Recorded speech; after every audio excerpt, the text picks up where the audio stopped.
नमो भगवते वासुदेवाय। जय श्री हरि। प्यारे भक्तों, आज आप सभी श्रवण करें पितरों को मोक्ष दिलाने वाली पवित्र कथा। कृष्ण भगवान बोले, हे अविनाशी कर्मयोग को मैंने सूर्य से कहा, सूर्य ने मनु से कहा और मनु ने राजा इक्ष्वाकु से कहा।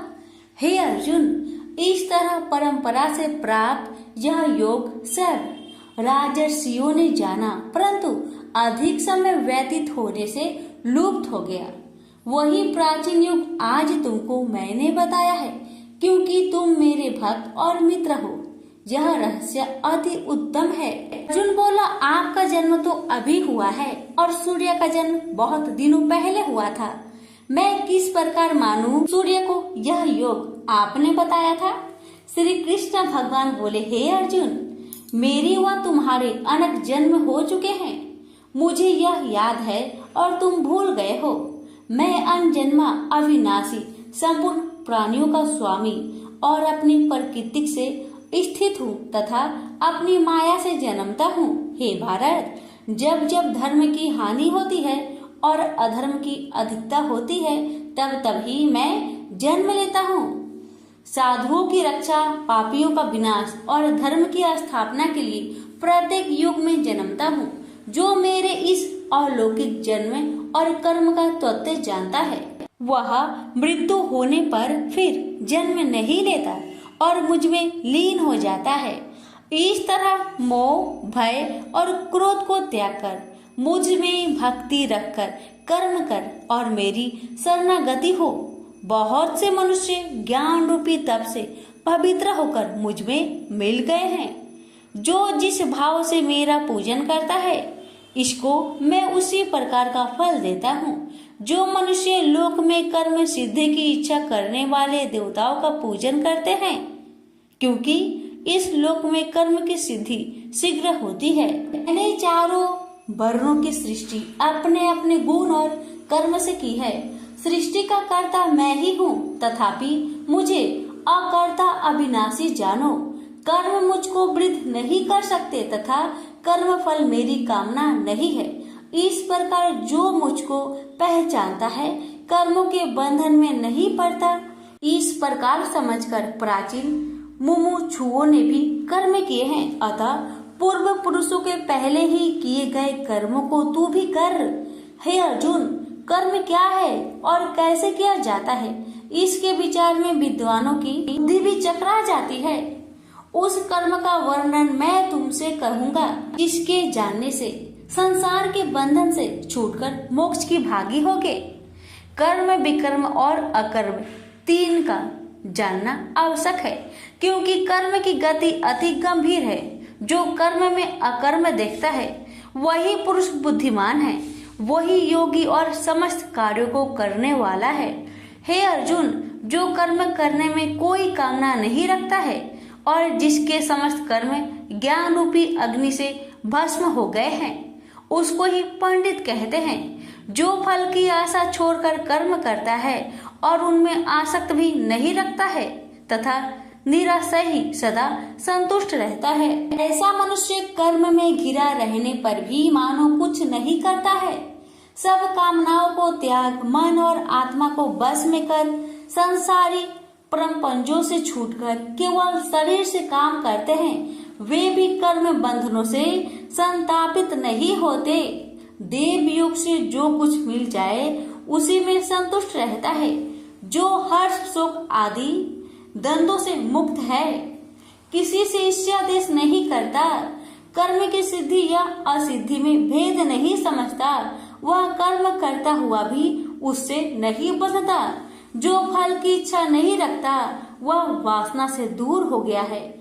ज्ञान में जिसका मन अचल है, जो यज्ञ कर्म करता है, वे सब कर्म लुप्त हो जाते हैं।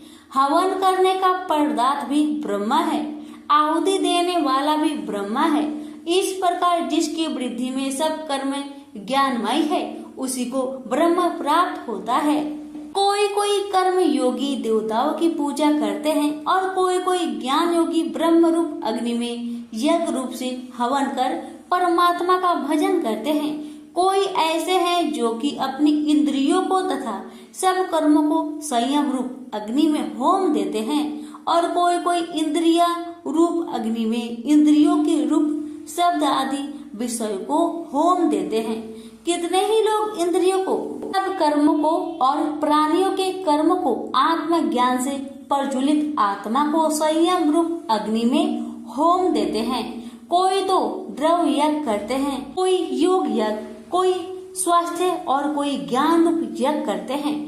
कोई प्राणायाम में तत्पर रहने वाले योगी प्राण वायु और अपना वायु का लय करते हैं। कोई आहार को निरंतर कम करते हुए प्राणों को शोधते हैं। ये सब यज्ञ वेता है और यज्ञ से ही इनके सब पाप नाश हो जाते हैं। जो यज्ञ में बचे हुए अमृत रूप अन्न को खाते हैं, ये सनातन ब्रह्म को प्राप्त होते हैं। हे अर्जुन, जो यज्ञ नहीं करते उनको लोक परलोक दोनों ही नहीं मिलते हैं। पार्थ, फल सहित सब कर्म ज्ञान में ही समाप्त हो जाते हैं। उसी ज्ञान यज्ञ का तत्वदर्शी और ज्ञानी लोग तुमको उपदेश करेंगे, इसलिए तुम उनकी सेवा करना और विनय पूर्वक प्रश्न करके ज्ञान यज्ञ जानना। इस ज्ञान का लाभ प्राप्त करके तुमको ऐसा मोह फिर नहीं होगा। इसी ज्ञान से समस्त प्राणियों को तुम अपने में और मुझ में भी देखोगे। यदि सब प्राणियों से भी अधिक पाप करने वाले हो तो भी ज्ञान रूपी नौका से ही सब पाप रूपी समुद्र को पार कर जाओगे। हे अर्जुन, जिस प्रकार प्रज्वलित अग्नि लकड़ी को जलाकर भस्म कर देती है, वैसे ही ज्ञान रूपी अग्नि सब कर्म को भस्म कर डालती है। इस लोक में ज्ञान के समान पवित्र और कुछ भी नहीं है। यह ब्रह्म बहुत काल प्रयत्न कर्म योग से सिद्धि हुए मनुष्य को स्वयं ही प्राप्त होता है। जो श्रद्धावान मनुष्य इंद्रियों को जीतकर ब्रह्म ज्ञान से लगा रहता है, वह ज्ञान को पाकर अल्प समय में शांति को पा जाता है। अज्ञानी, श्रद्धा रहित और जिनके मन में संदेह है, ऐसे जो पुरुष हैं, वह नरक को जाते हैं।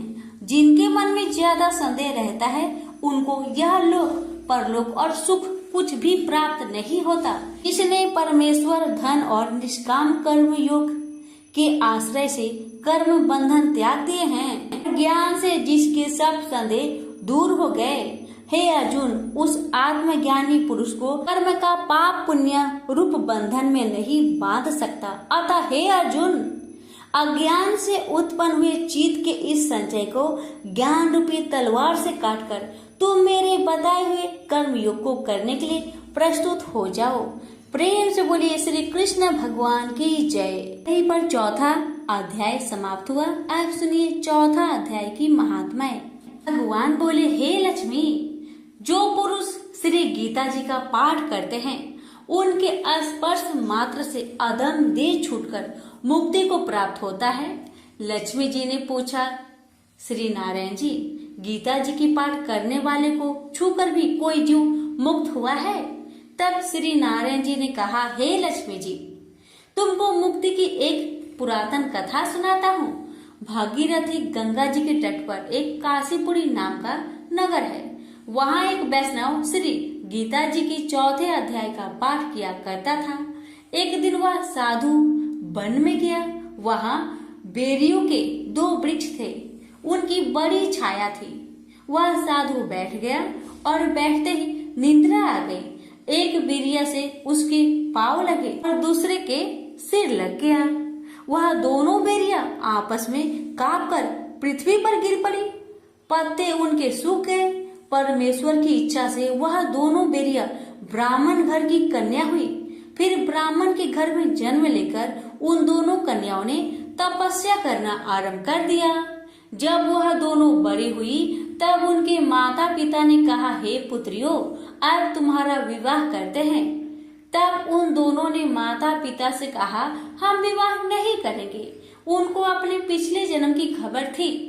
उन्होंने कहा, हमारी एक यही अभिलाषा है कि वह साधु हमें पुनः दर्शन दे तो बड़ा अच्छा है।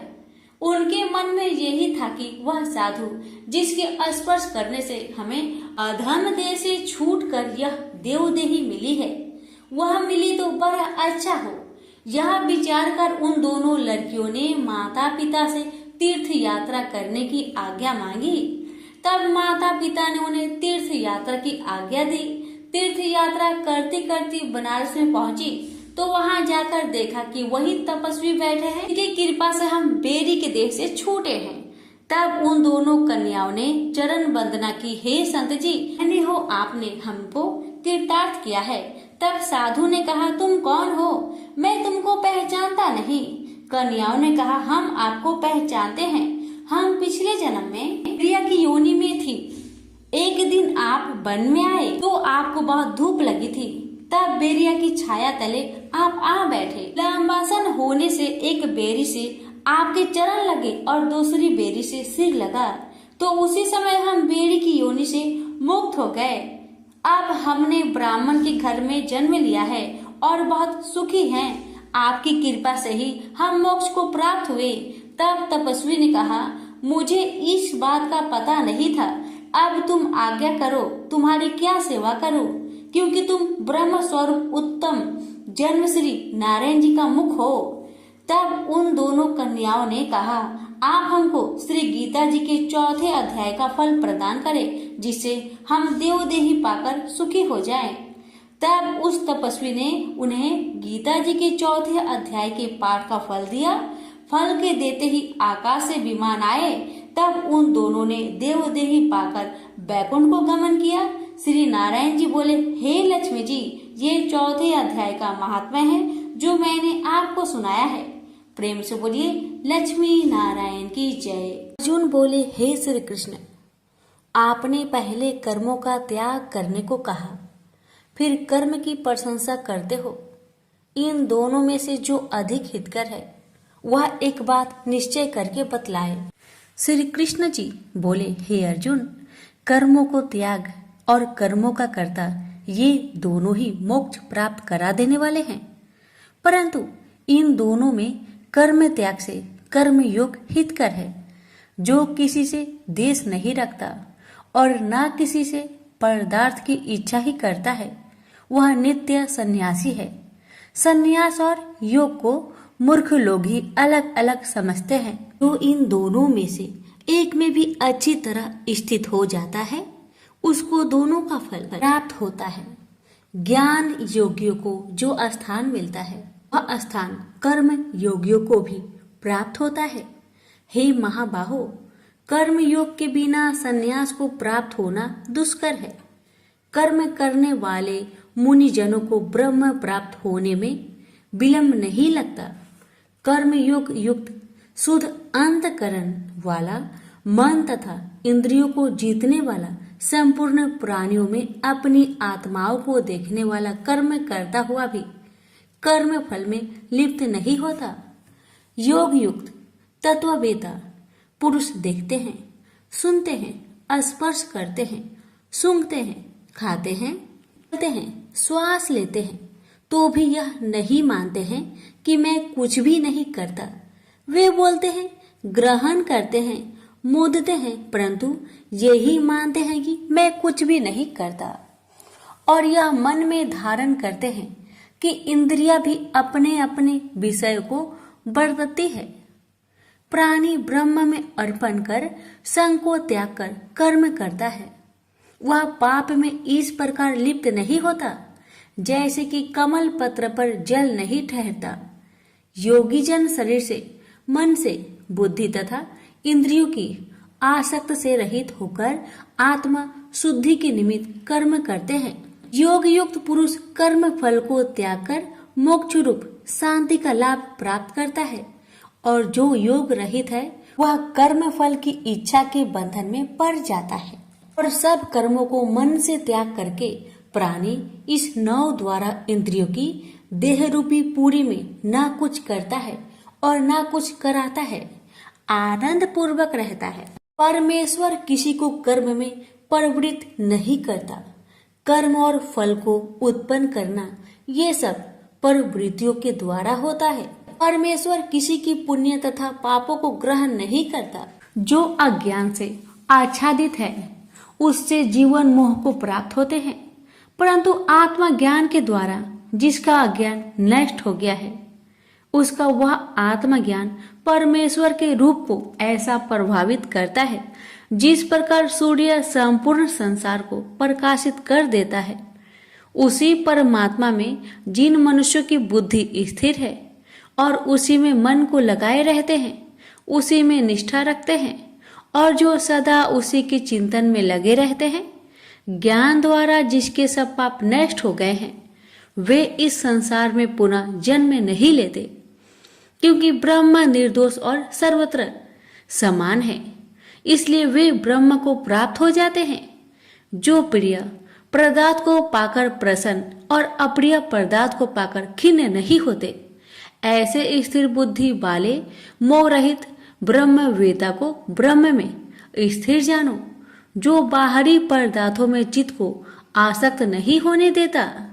वो ही आत्मा सुख का अनुभव करता है। इंद्रियों के स्पर्श से जो भोग किए जाते हैं वे वस्तुतः दुखदायी होते हैं। उनका आदि भी और अंत भी है। हे कौतन्य, ज्ञानी लोग ऐसे भोगों में रत नहीं होते। शरीर छूटने के पहले जो मनुष्य काम और क्रोध के वेग को सहन करने में समर्थ होता है, वह योगी और सच्चा सुखी है। जो योगी आत्म सुख से सुखी, अंतरात्मा के आनंद से आनंदित और अंतर ज्योति से ही प्रकाशित है, वह ब्रह्म रूप होकर ब्रह्म निर्वाण को प्राप्त होता है। काम तथा क्रोध जिनमें नहीं है, मन के वेग को जिसने रोक लिया है, ऐसे आत्मज्ञानी योगियों को ब्रह्म निर्वाण सहज ही प्राप्त हो जाता है। बाहरी पदार्थों के संयोग से अलग रहकर दोनों भवों के बीच में दृष्टि लगाकर नासिका के भीतर चलने वाली प्राण वायु तथा अपान वायु को सम करके इंद्रियों, मन और बुद्धि को बस में करके इच्छा, भय तथा क्रोध को त्याग कर मोह की इच्छा करने वाले योगी जन जीवन मुक्त है। जो मुझको सब यज्ञों और तपों को भोगता, संपूर्ण लोकों का स्वामी और सब प्राणियों को मित्र जानते हैं, उन्हीं को शांति प्राप्त होती है। प्रेम से बोलिए श्री कृष्ण भगवान की जय। यहीं पर श्रीमद् भगवत गीता पाठ 5वां अध्याय समाप्त हुआ। अब सुनेंगे 5वें अध्याय का महात्म्य।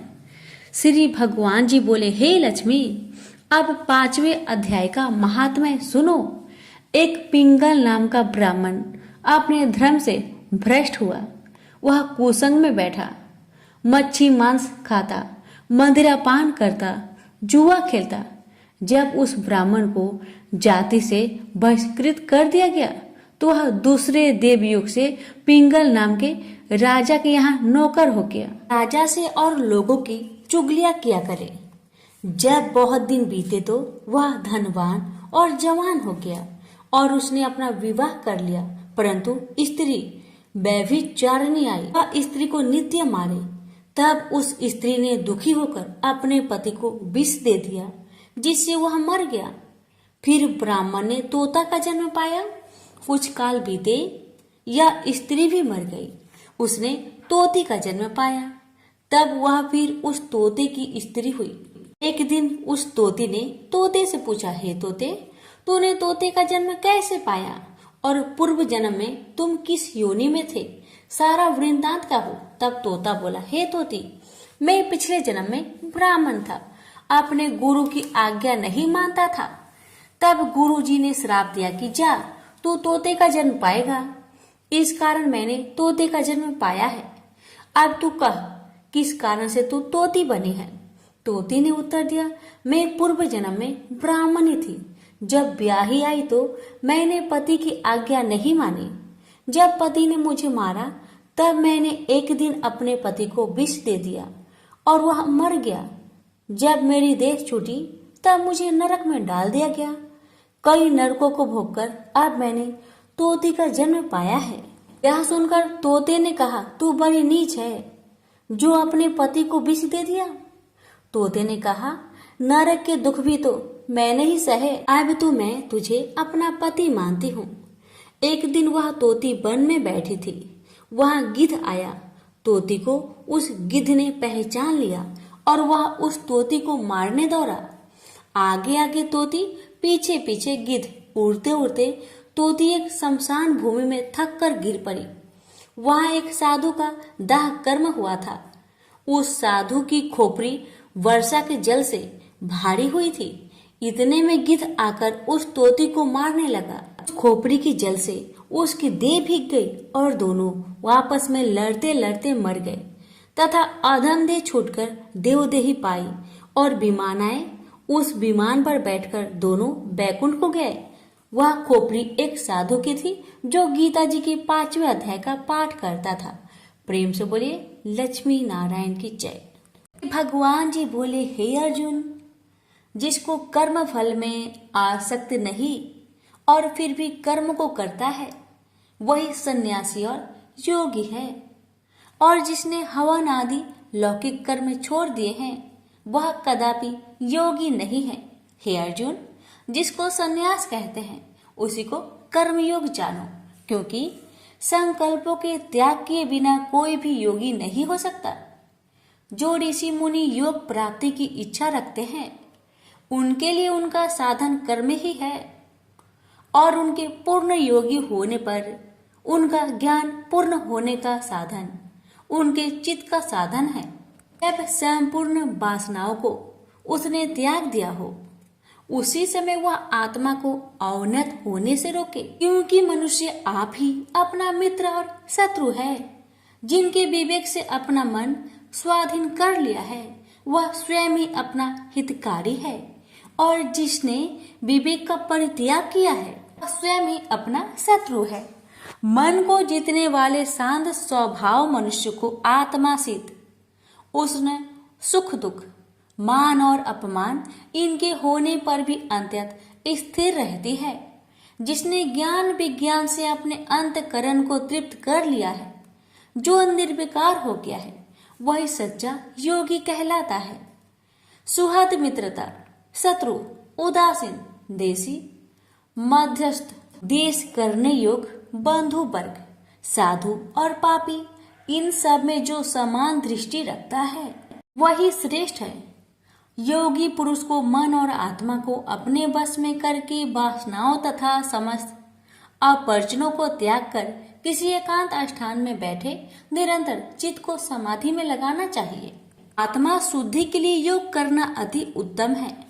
शरीर, मस्तक और गर्दन को सम करके अचल होकर स्थिर होने पर अपनी नासिका के अग्रभाग को देखता हुआ सब दिशाओं से अपनी दृष्टि हटाए रहे।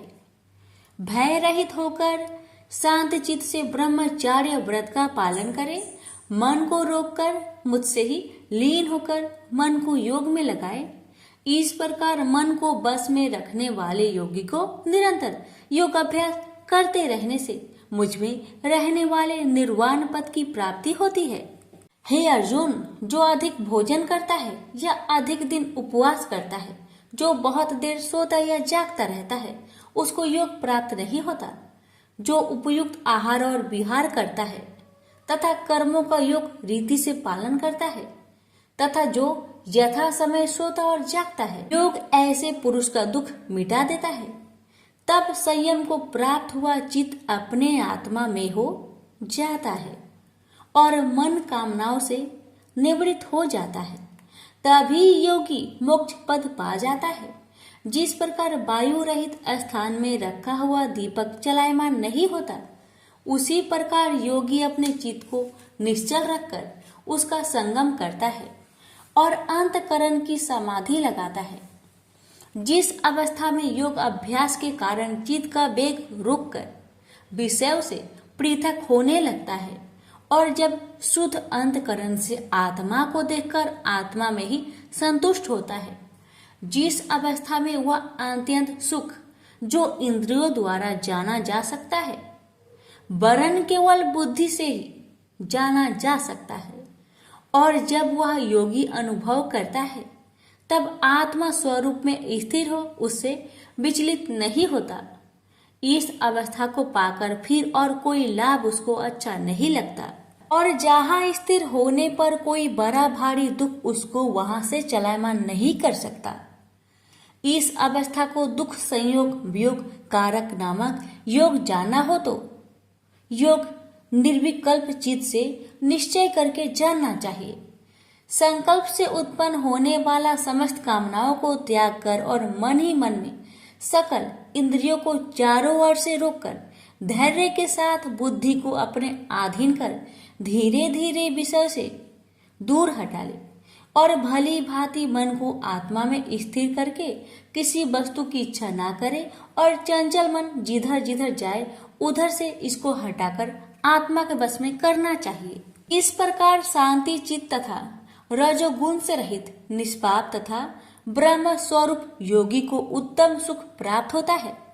इस रीति से निरंतर योग अभ्यास करने वाला योगी समस्त पापों से छुटकर सहज ही उस परम सुख को पा लेता है जो ब्रह्म के संयोग से प्राप्त होता है।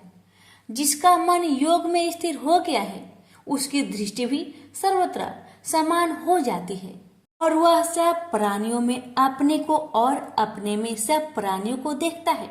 जो सब प्राणियों में मुझको और मुझ में सब प्राणियों को देखता है, मैं उससे अलग नहीं रहता और मुझसे वह अलग नहीं रहता। जो अभेद भाव से रहता है, सब प्राणियों में स्थिर हो मेरा मनन करता है, वह योगी चाहे जिस अवस्था में रहे मुझ में मिल जाता है। हे अर्जुन, जो समस्त प्राणियों के दुख सुख के समान समझता है और सबको समान देखता है वही श्रेष्ठ योगी है। अर्जुन बोले, हे मधुसूदन, आपने जो योग बताया कि सबको अपने ही समान देखे, सो मन के चंचल होने के कारण मैं उसको अपने में दृढ़ स्थिर नहीं देखता हूँ। हे श्री कृष्ण, यह चंचल मन बड़ा ही हठी पराक्रमी और दृढ़ है। इसको अपने अधीन रखना तो मुझे वायु को बांध कर रखने के समान ही प्रतीत होता है। श्री कृष्ण भगवान ने कहा, हे महाबाहो, इसमें संदेह कि मन अति चंचल है और इसे बस में करना बड़ा ही कठिन है। तो भी हे कुंती पुत्र, अभ्यास और वैराग्य से इसे बस में किया जा सकता है। जिसका मन बस में नहीं उसको योग अति दुर्लभ है। अर्जुन ने कहा, हे श्री कृष्ण, जिसमें श्रद्धा तो है पर योग प्राप्त करने में सफल नहीं हुआ है और जिसका चित्त योग से विचलित हो गया है, वह योग सिद्धि न पाने से किस गति को प्राप्त होता है? कृष्ण बोले, हे अर्जुन, उसका यह नाश नहीं होगा पर परलोक में भी नहीं होगा, क्योंकि उत्तम कर्म करने वाले किसी मनुष्य की दुर्गति नहीं होती। वह योग में असफल मनुष्य बहुत दिनों तक पुण्यवानों को प्राप्त होने वाले लोकों में वास करता है और फिर वहां से किसी पवित्र और धनवान मनुष्य के घर में आकर जन्म लेता है। इस प्रकार का जन्म पाना भी इस लोक में बड़ा दुर्लभ है। हे कुंती नंदन, यह योगियों के बस में जन्म लेकर पूर्व जन्म की बुद्धि संस्कार अर्थात आत्मा ज्ञान को पाता है और उससे अधिक सिद्धि के लिए यत्न करता है। पूर्व जन्म में किए योग अभ्यास के बल में अनेक विघ्नों के पड़ने पर भी यह मोक्ष को प्राप्त होता है। योग की केवल इच्छा ही हो तो पुरुष सद ब्रह्म के परे जा पहुंचता है। जो बड़े परिश्रम और यत्न से योग अभ्यास करता है वह पापों से छूट मोक्ष को पाता है। बड़े तपस्या से योगी श्रेष्ठ है। जो शुद्ध होकर अनेक जन्मों में परिश्रम करके सफल होता है और ज्ञानियों से भी योगी श्रेष्ठ है। इसलिए हे अर्जुन, तुम योगी बनो। केवल मुझ में ही मन लगाकर योग प्राप्ति के लिए जो मेरा भजन करता है उसको समस्त योगियों के मध्य से मैंने अत्यंत श्रेष्ठ माना है। प्रेम से बोलिए श्री कृष्ण भगवान की जय। यहीं पर गीता पाठ अध्याय 6 समाप्त हुआ। आप सुनेंगे छठे पाठ का महात्म्य। भगवान जी बोले, हे लक्ष्मी, आप छठे अध्याय का महात्म्य सुनो। गोदावरी नदी के तट पर एक नगर था। वहाँ जनश्रुति राजा था। वह बड़ा धर्मज्ञ था। एक दिन उस नगर में कई हंस उड़ते उड़ते आकर बैठे। उनमें से एक हंस बैठते ही उतावला हो उड़ गया। तब नगर के पंडितों ने कहा, हे हंस, ऐसा उतावला क्यों उड़ा है? क्या तू राजा जनश्रुति से भी पहले ही स्वर्ग को जाना चाहता है। तब उन पंछियों में से जो सरदार था उसने कहा, इस राजा से भी बढ़कर एक रैक मुनि श्रेष्ठ है, वह बैकुंठ का अधिकारी होगा। बैकुंठ लोक स्वर्ग से भी ऊंचा है। जब यह वार्ता राजा ने सुना तब मन में विचार किया कि मेरे से उसका पुण्य अधिक होगा जिसकी वह हंस स्तुति करते हैं। यह विचार कर कहा, चलकर उसके दर्शन करने चाहिए। तब राजा ने सारथी से रथ मंगवाकर उस पर बैठे प्रथम श्री काशी जी में जाकर गंगा स्नान कर ब्राह्मणों को दान दिया और विश्वनाथ शिव जी के दर्शन किए। फिर लोगों से पूछा, यहाँ रैक मुनि रहते हैं? लोगों ने कहा नहीं। तब राजा दक्षिण दिशा को गया, वहां भी स्नान ध्यान कर दान दिया और द्वारिका नाथ को भोग परोसा। फिर लोगों से पूछा कि यहाँ कोई रैक मुनि रहते हैं? लोगों ने कहा नहीं। तब राजा पश्चिम दिशा में गया। राजा जहाँ जहाँ तीर्थ पर जाता वहां जाकर स्नान दान दर्शन करे और रैक मुनि को पूछे। फिर राजा उत्तर दिशा में जाकर श्री बद्री नारायण जी को भोग परोसकर रथ आगे बढ़ाया तो रथ चले नहीं। तब राजा ने कहा, मैंने समस्त पृथ्वी की परिक्रमा करी परंतु किसी भी स्थान पर मेरा रथ नहीं अटका। यहाँ पर अटका है। इससे प्रतीत होता है कि यहाँ अवश्य ऐसी कोई पुण्य आत्मा रहते हैं जिसके तेज से मेरा रथ नहीं चलता। तब राजा रथ से उतरकर आगे चला तो देखा कि पर्वत की कंदरा में मुनि बैठे हैं जिसके तेज से सूर्य की किरणों के समान प्रकाश हो रहा था। तब राजा ने प्रकाश को देखते ही कहा, रैक मुनि होंगे। जब राजा ने दंडवत कर चरण वंदना करी तथा हाथ जोड़कर स्तुति करी तब मुनि ने राजा का आदर किया और कहा, हे पृथ्वीनाथ, तू चारों धाम के पालनहारा पुण्य आत्मा है। तब राजा ने मुनि से पूछा, हे मुनिनाथ, आपका तेज ऐसा किसके बल से है? मुनि ने कहा, हे राजन, मैं नित्य प्रति गीता जी के 6ठे अध्याय का पाठ करता हूँ। इस कंदरा में उसी का प्रकाश है। यह सुनकर राजा ने अपने पुत्र को बुलाकर कहा, हे पुत्र, आज से तू राज्य कर, मैं तीर्थों को जाता हूँ। इतना कहकर राजा ने राज्य त्याग दिया और रैक मुनि ने श्री गीता जी के 6ठे अध्याय का पाठ आरंभ कर दिया। अब तो वह राजा भी पाठ करने लगा। पाठ के प्रभाव से राजा त्रिलोकदर्शी हो गया। इस प्रकार दोनों को वन में रहते रहते कई वर्ष बीत गए। एक दिन प्राणायाम करके दोनों ने देह त्याग दिया। स्वर्ग से विमान आए, उस पर बैठकर बैकुंठ को गए। प्रेम से बोलिए लक्ष्मी नारायण की जय।